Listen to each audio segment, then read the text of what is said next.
नमस्कार, मी सागर. मराठी साहित्यामध्ये प्रगल्भपणे लिहिणारे अनेक हात या महाराष्ट्रात आहेत आणि या प्रगल्भपणे लिहिणाऱ्या साहित्यिकांमध्ये एक अग्रणी नाव सिन्नरचे साहित्यिक किरण भावसार. खरं तर मुळांवरील माती सांभाळताना असेल ते घामाचे संदर्भपर्यंत वह्या, बालकविता, बालसाहित्य असा अनेक मोठा प्रवास करत त्यांनी आजपर्यंत इथपर्यंत प्रवास केला आहे. आज सिन्नर येथील कवी किरण भावसार आपल्यासोबत आहे. सर नमस्कार. नमस्कार. मी अनेक दिवसांपासून अनेक साहित्यिकांना भेटत असतो, कवींना भेटत असतो आणि त्यांच्याशी एक औपचारिक म्हणूया आणि अनौपचारिक म्हणूया गप्पा मारत असतो. तर आज तुमची भेट झाली. खरं तर तुमचा प्रवास जाणून घ्यायला मला फार आवडेल. आपली ओळख जवळपास 2014च्या नंतरची हो. आणि त्यावेळेला तुमचा शेनी खालची चिंच ललित संग्रह आलेला होता ई बुक स्वरूपात हो. आणि नंतर मुळांवरील माती सांभाळताना हो. हा कवितांचा संग्रह आलेला होता. तेव्हापासून मी तुम्हाला वाचतो आहे. तुमचा आत्तापर्यंतचा म्हणजे आता लेटेस्ट जो संग्रह आला आहे घामाचे संदर्भ, तर इथपर्यंतचा वह्या बालसाहित्य म्हणजे बालसाहित्याच्या मार्फत हा प्रवास कसा झाला हे आपण आमच्या प्रेक्षकांना सांगा. खरं तर शाळकरी वयातच लिहिण्याची सुरुवात झाली होती आणि म्हणजे पहिली कविता जी लिहिली असेल ती साहजिकच बालकविता होती. त्यावेळी ट ला ट, फ ला फ जोडून यमकातल्या अशा शब्दांशी खेळणं असायचं ते ॲक्च्युली. तर मोती माझा कुत्रा पण आहे फारच भित्रा वगैरे अशा काहीतरी ओळी जोडून पहिली कविता माझी आली होती. आणि त्या काळात वाचनाची खूप भूक असतानाही वाचायला पुरेसं मिळायचं नाही आणि ती भूक खूप तीव्र राहिली होती. नंतर मग 10वी नंतर ITI गेलो. नाशिक शहरात राहण्याचा योग आला आणि मग नाशकात खऱ्या अर्थाने माझं सांस्कृतिक साहित्यिक भरणपोषण झालं आणि तिथेही मी काही लायब्ररीचा सभासद वगैरे नसायचो, पण तिथे जी पुस्तक प्रदर्शनं लागलेली असायची त्यात दिवसभर थांबून मिळेल ते पुस्तक किंवा आवडलेलं पुस्तक चाळणे, त्यातला जो भाग आवडला तो वाचत राहणे, असे दिवसभर पायाला कळ लागेपर्यंत वाचण्याचा तो काळ होता आणि त्यातूनच लिहिण्याची आवड होतीच. शाळेत असताना चांगले निबंध लिहायचो किंवा सर त्याचं कौतुक करायचे आणि मग आपण काहीतरी चांगलं लिहिलं पाहिजे. तर ITI असतानाचीच गोष्ट सांगतो. माझा ITIचा एक मित्र होता, त्याच्या वडिलांची पानाची टपरी होती आणि त्या पानाच्या टपरीवर पान बांधून देण्यासाठी रद्दी असायची. तर त्या रद्दीत त्यांच्याकडे कवी अनिलांचं चिरयौवन नावाचा कविता संग्रह होता. त्याच्या वरचे 4-5 पानं बांधण्यात गेले होते, पण माझ्या जेव्हा नजरेस पडलं तेव्हा मी त्यांना म्हटलं, काका मला हे पुस्तक द्या ना, भलेही त्याचे काही पैसे असतील ते घ्या. ते म्हणे अरे जा घेऊन. आणि मग मी तो घेऊन आलो. मी आयुष्यात वाचलेला पहिला कविता संग्रह म्हणजे कवी अनिलांचं चिरयौवन. आणि विशेष म्हणजे कवी अनिलांनी मुक्तछंद जितक्या ताकदीने लिहिला किंवा मराठीत मुक्तछंद पहिल्यांदा आणण्याचं श्रेय कवी अनिलांना जातं. त्यांनी छंदोबद्ध कविताही तितक्याच ताकदीने लिहिली. तर असे कवी अनिल मला आयुष्यात पहिल्यांदा वाचायला मिळाले आणि त्यांचाही एक वेगळा प्रभाव असेल कदाचित. तर मी छंदोबद्ध आणि मुक्तछंद या दोन्ही पद्धतीत लिहिण्याचा प्रयत्न केला. सुरुवातीला ग्रामीण भागात राहिल्यामुळे किंवा जडणघडणच वयाची 30 वर्ष वडांगणीसारख्या गावात राहिल्यामुळे आणि गावाचं सांस्कृतिक वातावरणही खूप भरणपोषण करणारं होतं. ते संस्कार होते तिथल्या मातीचे आणि ते सगळं माझ्या साहित्यात उतरत गेलं. ग्रामीण भागात झपाट्याने घडणारे बदल टिपत गेलो. आमची पिढी अशी आहे की जिने चूल पाहिली, स्टोव पाहिला आणि गॅस पाहिला, नंतर अगदी सोलरचा गॅसही किंवा सोलर शेगड्याही पाहिल्या. तर असे जे बदल होते ते टिपत गेलो शेतकऱ्यांची दुःख एकीकडे कळत होती आणि दुसरीकडे कामगार म्हणून जगत असताना कामगारांचं जीवनही तो भवतालही होता. ते सगळे मला रक्ताच्या नात्याने नसले तरी घामाच्या नात्याने माझे भावंड वाटत राहिले आणि मी त्यातल्या त्यात सुखवस्तू कामगार.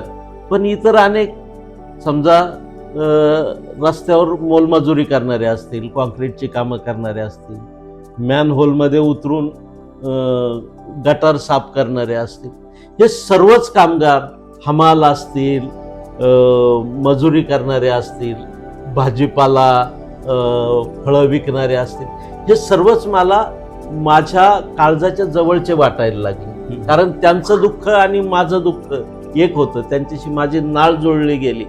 आणि मग माझ्या कवितेत काही फारसं बंड वगैरे असं येत नाही, किंवा नारायण सुर्वेंनी त्यांची कवितेने एक कामगारांना आंदोलनाला चेतना दिली, त्यांनी विद्रोहाची बंडाची भाषा वापरली. पण आज कामगारांची स्थिती इतकी दयनीय झालेली आहे की माझ्या कवितेत आपसुकपणे आजच्या कामगाराची स्थिती येते, ती त्याला बंडालाही प्रवृत्त करत नाही. आणि असा हा प्रवास सुरू झाला.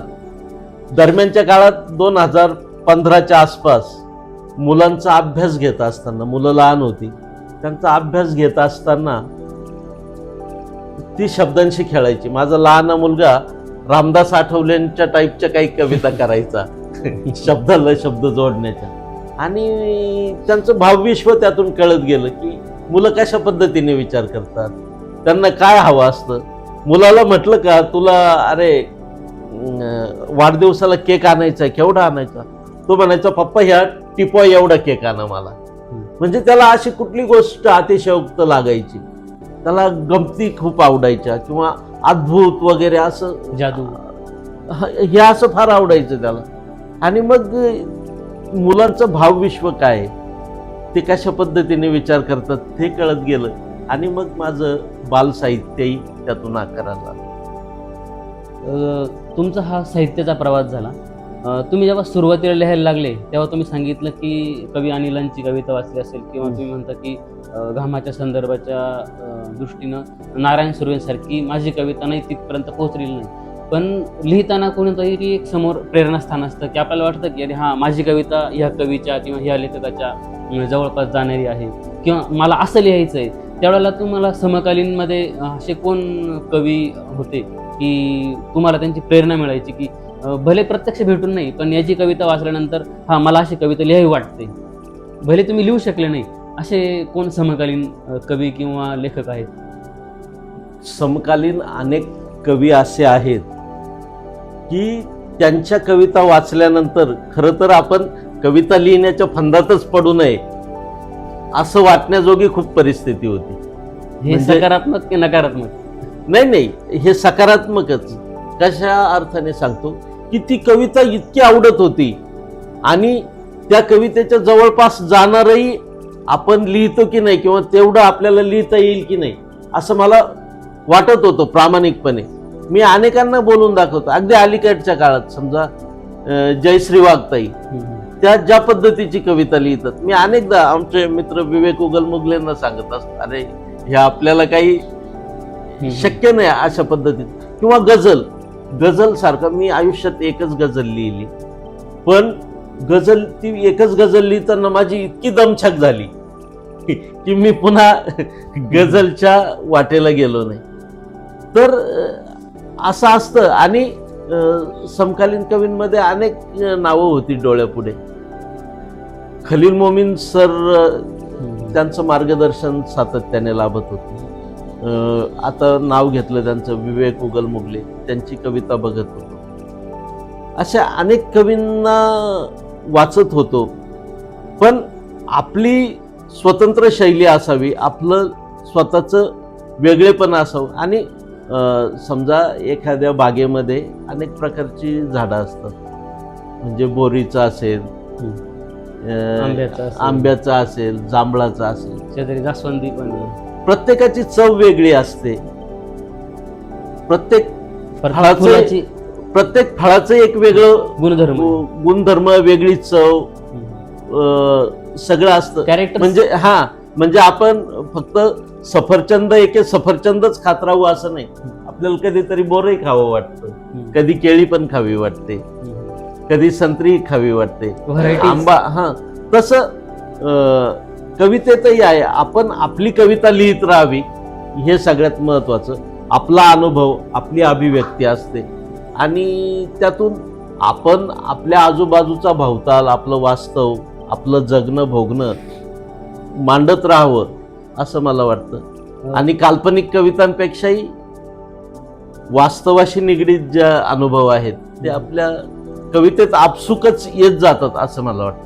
आता वास्तवावरती जर बोलायचं झालं तर साहित्यिक हा समाजाचा आरसा असतो असं म्हटलं जातं. बरोबर. आणि आता जे करंट अफेअर चालू आहेत, जे राजकीय मुद्दे असतील, सामाजिक मुद्दे असतील, शैक्षणिक मुद्दे असतील, देशामध्ये चाललेली आंदोलनं असतील, एक साहित्यिक म्हणून तुम्ही ह्या सर्व गोष्टींकडं कोणत्या नजरेनं बघता, कशा नजरेनं बघता? एक समतोल साधायचा झाला, उजवा असेल डावा असेल, तर यांचा समतोल कसा तुम्ही साधणार? खरं तर असं आहे की समाजाचंच प्रतिबिंब राजकारणातही पडत असतं आणि राजकारणात चांगल्या माणसांनी यावं, राजकारणात चांगली माणसं असावीत, चांगल्या माणसांनी आपलं नेतृत्व करावं असं मला मनापासून वाटतं. पण सध्याच्या राजकारणाची अवस्था अशी झालेली आहे की कुठलाही एक पक्ष तो अगदी प्युअर त्या विचारधारेला बांधलेला आहे अशी अवस्था राहिलेली नाही. आपण पक्षांतर बघत असतो. शाहू फुले आंबेडकरांचं नाव घेणार पार्टी म्हणजे काय ते विचारधारेशी तितकं ठाम असं कुणी राहताना दिसत नाही. त्यामुळे मग कुणावर विश्वास ठेवावा किंवा मतदान देताना अनेकदा आपलं मन दोलायमान असतं की कोणाला मत द्यावं. आपली एक वैचारिक बैठक आपली ठरलेली असते, तरी पण राजकारणातली माणसं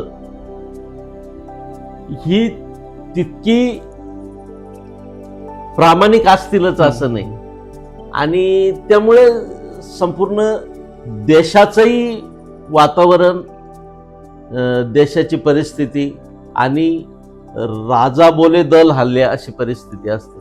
राज्यकर्ते जसे असतील त्याचा परिणाम जनतेवरही होत असतो आणि प्रत्येक बाबीवर तो परिणाम होत असतो. आणि आपल्या साहित्यातूनही मग त्याला जी परिस्थिती आहे ती ओघानेच आपण वास्तव येत असल्यामुळे ते येतच असतं. आजची चर्चा खूप चांगली झाली. खरं तर आता आपण शेवट कवितेनं करत असतो. घामाचे संदर्भ हा तुमचा नुकताच संग्रह आलाय. या संग्रहातली एक कविता जी तुम्हाला आवडते आणि जी वाटतं की रसिकांनी ऐकावी, अशी एक कोणती रचना तुम्ही सादर करा?